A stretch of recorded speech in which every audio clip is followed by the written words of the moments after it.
कहानी का पार्ट 2 बोतल का जिन शुरू हो रहा है, ठीक है। 2-3 मिनट के और है। एक मिनट अभी ढूंढता हूँ, ठीक है रन। अच्छा मैं कोशिश करता हूँ। ये क्या उसने जिनने टांगों में हाथ डाल के कान पकड़ लिए। हम इत्मीनान से कुर्सियों पे बैठ के दही बड़े खाने लगे। अचानक अम्मी जान को कुछ ख्याल है। वो बोली ये कोई अच्छी बात तो नहीं, हम बस तो सब दही बड़े खा रहे हैं और वो हमें खाता देख रहा है। वो अच्छा जिन मियाँ, क्या तुम दही बड़े खाने पसंद करोगे? नहीं, ये दही बड़े तो मेरा एक निवाला लुकमा भी नहीं बन सकता। लुकमा मतलब निवाला, मतलब मैं इतना ज़्यादा खाता हूँ कि ये तो मेरा तो एक बाइट भी नहीं है, एक लुकमा भी नहीं। कान पकड़ना तो बहुत मुश्किल काम है, तुम जल्दी जल्दी खाओ, मैं थक गया हूँ। जिन ने बोला बेवकूफ़ो, दही बड़े ख़त्म करने से पहले कोई काम सोच लो, वरना ये उठते ही तुम्हारी गर्दन मरोड़ देगा। अब्बा जान इतना ही कह सके कि अरशद ने हाथ उठा के कहा, बस बस अब्बा जान, कम अज़ कम आप तो ये जुमला ना दोहराएं। अब ठीक ठीक कहते हैं, हमें फ़ौरन कोई काम सोचना चाहिए। भाईजान मेरे लिए गुड्डू मियाँ ने कहना चाहा, मैं सब सुन रहा हूँ। सिर्फ तुम तीनों ही सोचोगे, किसी दूसरे का बतलाया हुआ कोई काम नहीं करूँगा। जिन ने कहा सिर्फ तुम तीनों सोचो। वो जिन बुरी तरह थक गया था। ठीक है, एक पैर उठा रहा था तो कभी दूसरा। ये देख के हमारी हंसी निकल जाती। कम बख्तो, इस हालत में भी तुम्हें हंसी आ रही है? मेरी तो जान पे बनी हुई है। कहीं ये तुम्हारी गर्दन है? बाजी राशिदा ने कहा, बस बाजी इससे आगे ना कहिएगा। हम कोई काम सोच रहे हैं, आप बस ज़रा खामोश रहे, हमें सोचने दें। सब लोग खामोशी से दही बड़े खाने लगे और हम तीनों जिन के लिए अगला काम सोचने लगे। इस मर्तबा हमें काफ़ी मोहलत मिल गई थी। मोहलत मतलब काफ़ी टाइम मिल गया था, लेकिन इस मोहलत से हम कोई फ़ायदा नहीं उठा सके थे। अब दही बड़े आस्ते आस्ते ख़त्म होने वाले थे और हम अभी तक कोई काम नहीं सोच रहे थे। फिर वही बड़ों का थाल साफ़ हो गया, मतलब दही बड़े साफ ख़त्म हो गए। ये देख के जिन उठ के खड़ा हो गया। वो हाँफ रहा था। तुमने बग़ैर इजाज़त कान क्यों छोड़े? मैंने वक्त गुजारने के लिए कहा, ताकि इतनी देर में अख्तर या राशिद कोई काम सोच ले। तुम्हारी हिदायत दी थी कि इतने तुम लोग दही बड़े खाओ, मैं कान पकड़े खड़ा हूँ। ठीक है अख्तर, तुम जिनको काम बताओ। मैंने कहा, क्यों ना हम किसी दूसरे मुल्क की सैर करें? जिनके बादशाह का देवा कालीन तो जिनके पास है ही। तुमने बहुत माकूल बात बताई जिन मियाँ, क्या ख्याल है? मैंने खुश होकर कहा, जहाँ के ले चलूँगा, लेकिन रास्ता तुम्हें बताना होगा। जिन ने कहा, रास्ता? भला हमें दूसरे मुल्कों का रास्ता कैसे पता?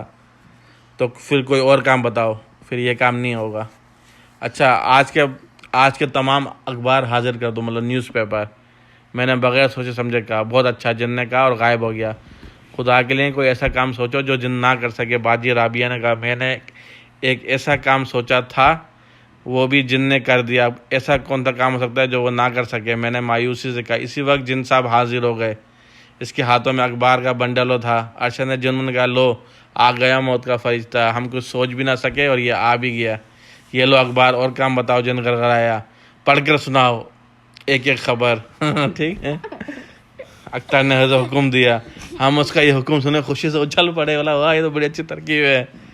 इस तरह हमें कामों की फुर्सत तैयार करने के लिए काफ़ी घंटे मिल जाएंगे। जिनका जवाब सुन के हम सबकी खुशी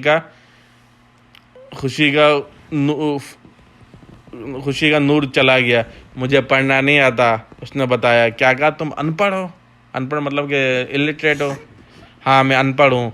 अरे तो क्या तुम पढ़े लिखे जिन नहीं होते क्या? जिन पढ़े होते हैं, लेकिन मैं बिल्कुल अनपढ़ हूँ। ये तो बहुत ही बुरी बात है, तुम अनपढ़ हो। क्या तुम पढ़ना पसंद करोगे? हम तुम्हें चंद ही दिनों में पढ़ना लिखना सिखा सकते हैं। तुम फर अखबार पढ़ने लगोगे, इस तरह तुम्हें दुनिया के हालात का पता चल जाएगा। मैंने उसका ध्यान हटाने के लिए कहा, मुझे ना लिखने पढ़ने से दिलचस्पी है, ना दुनिया के हालात जानने से। मुझे तुम्हारी गर्दनें मरोड़ने का शौक़ है कि दिलचस्पी है। जिनने कहा, तुम्हें तो बस यही काम आता है। खुदा के बंदे, दुनिया में कोई और काम भी तो हैं। अरशद ने कहा, इसीलिए तो पूछ रहा हूँ। तुम जाओ, तुम्हें किसने रोका है? जाके काम करो। मैंने खुश होकर कहा, जब तक तुम्हारा एहसान अपने सर से नहीं उतार देता, मैं कहीं नहीं जा सकता। अरे बाबा, उतर गया एहसान, बिल्कुल उतर गया। तुमने हमारे इस वक्त तक कितने सारे काम कर दिए हैं, इतने ही काफ़ी हैं। खुदा के लिए जाओ और हमारा पीछे छोड़ो। ये कैसे हो सकता है? मैं मजबूर हूँ, अपने उसूल से नहीं फिर सकता। मैं उस वक्त तक तुम तीनों का ग़ुलाम हूँ जब तक तुम काम बताते जाओगे। और तुमने मुझे बातों में लगा लिया। काम बताओ, सिर्फ आधा मिनट बाकी रह गया। बड़ा ढीठ जीन है भाई, मैंने तंग आके कहा। उसी वक्त अख्तर की नज़र गुड्डू पे पड़ी जो कुछ कहने के लिए बेताब था। अख्तर को ख्याल आया गुड्डू मियाँ 2 मरतबा अपने लिए कुछ मंगवाने का इशारा कर चुके हैं। एक 3 पहियों वाली साइकिल लाओ, गुड्डू बोला। गुड्डू ने चलाया, जिन गायब हो गया और हमने एक बार फिर इत्मीनान का सांस लिया। फ़ौरन कोई काम सोचो, अब्बा जान चला। इसी वक्त कमरे के फर्श पे 3 पहियों वाली खूबसूरत सी साइकिल आ गई। गुड्डू को 3 पहियों वाली साइकिल की ख्वाहिश कई दिनों से थी। वो उसी तरह दौड़ा और चला के देखने लगा। साइकिल हाजिर है, और को काम बताओ। क्यों गुड्डू, कैसी है? मैंने उससे उम्मीद पे पूछा कि शायद गुड्डू इसमें कोई नुक्स निकाले, मतलब कोई बताए कि क्या चीज़ ख़राब है और हम जिनको दोबारा भेज सकें। गुड्डू मेरा मतलब समझ गया, फ़ौरन बोला, इसमें ब्रेक नहीं है, मुझे ब्रेक वाली चाहिए। 3 पहियों वाली साइकिल में ब्रेक नहीं होते, जिन बोला। हाँ ये तो ठीक है, मैंने मायूस होकर कहा। तो फिर और कोई काम बताओ, जल्दी बोलो। एक बार फिर वो हमारे सरों पे सवार था, मतलब वो हमारे हेड पे था। बताओ बताओ, और हमें कोई काम नहीं सूझ रहा था। अचानक जिन्हें चला गया, सिर्फ 10 सेकंड बाकी और हमें अपने दिलों की धड़कन साफ सुनाई दे रही थी। फिर बोला 5 second, 4 second, 3 second, 2 second, 1 second. ये कह के वो हमारी तरफ बढ़ा। हमारा मुंह फक हो गया, जिसम से जान निकलती हुई महसूस हुई। अम्मी जान, अब्बा जान, दोनों बाजियाँ और गुड्डू मियाँ के मुंह से चीखें निकलने लगी, जिनके हाथ सबसे पहले अख्तर की गर्दन की तरफ बढ़े और इसके हाथों और अख्तर की गर्दन में सिर्फ आध इंच का फासला रह गया कि अचानक मेरे जहन में बिजली सी कूदी। बिजली से मतलब एकदम फ्लैश आया। मैं पूरे चलाया, मिस्टर जिन काम सुनो। जी फरमाइए, जिन ने अफसोसनाक लहजे में बोला।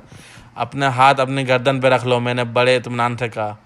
अरशद और अख्तर ने मुझे घूर कर देखा, शायद वो समझे कि मैं पागल हो गया हूँ। भला ये क्या काम हुआ? जिन ने हैरान होकर कहा, जो तुमसे कहा जा रहा है वो करो, तुम हमारा हुक्म मानने में मजबूर हो। हाँ ये ठीक है, तो फिर अपना हाथ गर्दन पर रख लो और अंगूठे से नक्शे को दबाओ।